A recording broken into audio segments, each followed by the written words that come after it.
शिक्षा दीक्षा भाग 2। किशन सिंह लाहौर में अपना काम जमा चुके थे। वह इंश्योरेंस कंपनी के एजेंट बन चुके थे। भगत सिंह की पढ़ाई प्राइमरी स्कूल में ख़त्म हो चुकी थी। अब उनके पिता चाहते थे कि वो अपनी पढ़ाई लाहौर के हाई स्कूल में आगे करें। इसलिए किशन सिंह ने अपने पिताजी से इसके लिए आज्ञा लेनी चाहिए। सरदार किशन सिंह जब बंगा गांव में आए तो उन्होंने पिताजी से कहा, आपकी अनुमति हो तो मैं इस वर्ष भगत सिंह को लाहौर के स्कूल में दाखिल करा दूं। तो भगत सिंह को तुम हमसे दूर ले जाना चाहते हो, दादाजी ने कहा। हाँ, मगर आपकी अनुमति हो तो। यहाँ कोई अच्छा हाई स्कूल भी तो नहीं, सरदार किशन सिंह ने स्थिति को सामने रखते हुए कहा। दादाजी ने उत्सुकता प्रकट की। तब क्या तुम इसे खालसा के स्कूल में दाखिला कराओगे? नहीं, इसे डीएवी हाई स्कूल में प्रवेश दिलाना ही ठीक रहेगा, किशन सिंह ने कहा। तुमने मेरे मुंह की बात छीन ली। मैं चाहता था कि इसे डीएवी स्कूल में ही दाखिला मिले, क्योंकि खालसा स्कूल में अंग्रेज सरकार के चापलूसों का प्रभाव है। सुना है इस स्कूल में प्रार्थना भी अंग्रेजी में ही की जाती है। गॉड सेव द किंग, ईश्वर राजा की रक्षा करे, अर्थात अंग्रेज राजा की, दादाजी ने कहा। यह बात तो है पिताजी, हम जिस अंग्रेज राजा को यहाँ से उखाड़ना चाहते हैं, हमारे बच्चे उसी राजा की रक्षा के लिए प्रार्थना क्यों करें? किशन सिंह ने भभकते स्वर में कहा। भगत सिंह को लाहौर के दयानंद एंग्लो वैदिक डीएवी स्कूल में आगे की शिक्षा के लिए प्रवेश दिलाया गया। भगत सिंह के मन में उत्साह हिलोरे लेने लगे थे। नए उन्मुक्त वातावरण में उन्हें बहुत अच्छा लगने लगा था। वे तेजी से अपनी पढ़ाई में आगे बढ़ने लगे। वह स्कूल में अंग्रेजी और उर्दू के साथ साथ संस्कृत भी पढ़ते थे। वह मन लगाकर विद्यालय की पुस्तकें पढ़ते थे। शेष समय में क्रांतिकारियों की जीवनियां पढ़ा करते थे। देश में अपने प्राणों को न्यौछावर करने वाले व्यक्तियों की कहानियां उन्हें रोमांचित करती थी। भगत सिंह खेलों में भी हिस्सा लेते थे, पर साथ ही व्यायाम भी करते थे। वह अपने शरीर की सफाई का पूरा ध्यान रखते थे। वह कहा करते थे कि अगर हमारा शरीर स्वस्थ नहीं होगा तो हम देश सेवा कैसे करेंगे।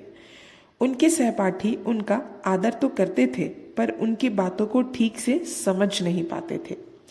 एक दिन भगत सिंह के पिता सरदार किशन सिंह उनकी कक्षा के अध्यापक से मिलने स्कूल जा पहुंचे। उन्होंने अध्यापक से पूछा, आपका शिष्य भगत सिंह पढ़ाई में कैसा चल रहा है? अध्यापक मुस्कुराया और बोला, उसे शिष्य कहते हैं? अरे वह तो पूरा गुरु है, मैं उसे क्या पढ़ाऊंगा? लगता है वह तो पहले ही सब कुछ पढ़ कर आया है। स्कूल की पुस्तकें तो वह पढ़ते ही थे, बाहर की जो पुस्तकें अथवा समाचार पत्र उन्हें मिल जाता उसे भी वे याद कर डालते थे।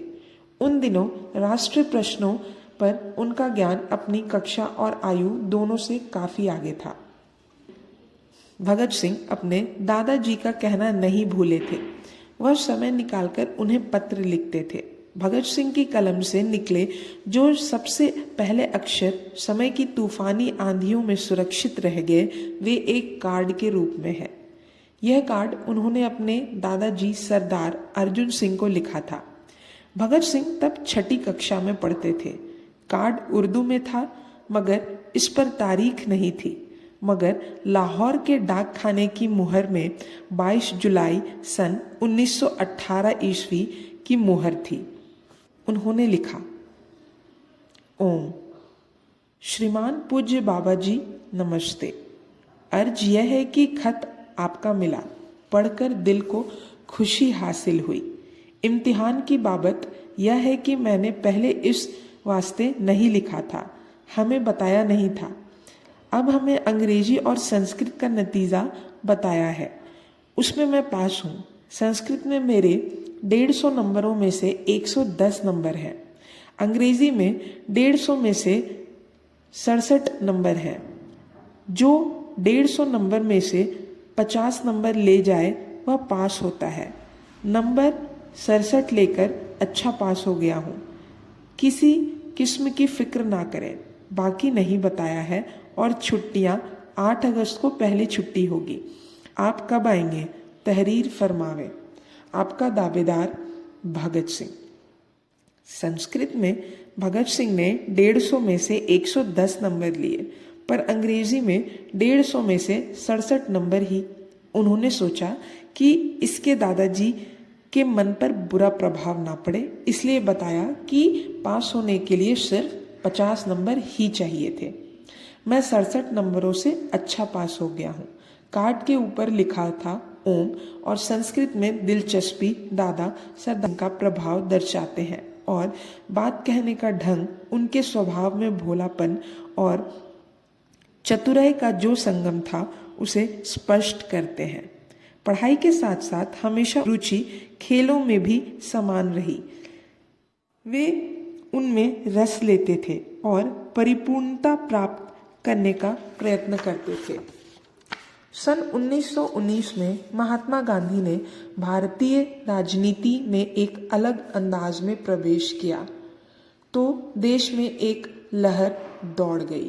12 वर्ष के भगत सिंह ने इस लहर के स्पर्श को पूर्ण रूप से आभास किया। उनके किशोर मन में अंग्रेज और अंग्रेजी हुकूमत लड़ने का संकल्प और दृढ़ हो गया। महात्मा गांधी के प्रति उनका मन श्रद्धा से भर गया। भगत सिंह 7वीं कक्षा में थे। असहयोग की आंधी ज्यों-ज्यों बढ़ती जा रही थी, उनकी स्फूर्ति उभरती जा रही थी। असहयोग के पंच बहिष्कारों में स्कूलों का बहिष्कार भी था। भाषणों में सरकारी अदालतों व नौकरियों के साथ साथ जोशो खरोश से स्कूल छोड़ देने की भी बात कही जाती थी। भगत सिंह जलसों में जाते थे तथा अपने भीतर इस आवाज को गंभीर घोष के स्वर में गूंजता पाते थे। उनके ही घर में जब भारत माता सोसाइटी का आंदोलन उठा था, वे नन्हे शिशु थे। जब गदर पार्टी का आंदोलन हुआ था, वे सतर्क भाव से बैठे दर्शक थे। लेकिन अब जो आंदोलन उमड़ रहा था, उसके तो वे ठीक बीच में थे। वह उन्हें बिल्कुल निकट से स्पर्श कर रहा था। वह स्पर्श कितना यथार्थ था। सत्याग्रह आंदोलन के जरिए समूचे भारत के नेता के रूप में स्थापित हो चुके महात्मा गांधी ने 10 अप्रैल सन 1919 को राजनीतिक चेतना जागने के उद्देश्य से पंजाब की तरफ प्रस्थान किया, परंतु सरकार ने उन्हें गिरफ्तार कर लिया। पंजाब ने नेता डॉक्टर सत्यपाल व डॉक्टर कीचलू को अमृतसर में गिरफ्तार कर लिया। इसके विरोध में पंजाब की जनता में उफान आ गया। लाहौर में हड़ताल शुरू हो गई। 11 अप्रैल 1919 को लाहौर के बादशाही मस्जिद में मुसलमानों ने हिंदू भाइयों के जुम्मे की नमाज के लिए आमंत्रित किया। उस दिन हिंदू मुसलमानों के साथ साथ नमाज पढ़ी। यह नमाज हिंदू मुस्लिम एकता का प्रतीक थी।